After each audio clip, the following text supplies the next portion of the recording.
বাংলাদেশে সবচাইতে প্রতিষ্ঠিত সবচাইতে বড় বেদাতের মধ্যে থেকে এটা একটা।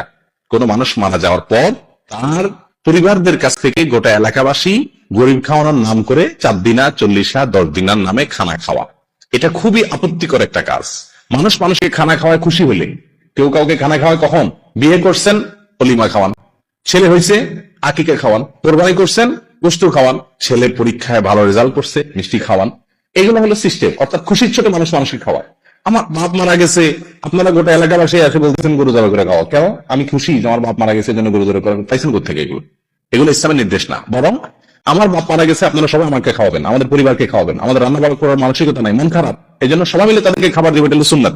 রাসূল আকরাম সাল্লাল্লাহু আলাইহি ওয়াসাল্লাম নির্দেশ করেছেন ইসনাউলি আহলি তাআমা, তিনি বলেছেন আহলি তাআমকে তোমরা খাদ্য পাঠাও, কারণ তাদের আত্মীয় মারা গেছে, তাদেরকে খাওয়াবেন। আর আমাদের দেশে মানুষ খাওয়ায়, প্রথম সবাই একটু পাঠায়, কিছুদিন খাওয়ায় খাওয়ায়, এরপরে শুধু আসলে একসাথে একদিনে উঠায় নেয়, 40 নাম দিয়ে বিশাল অনুষ্ঠান করে সবাই আবার খেয়ে সার দেন।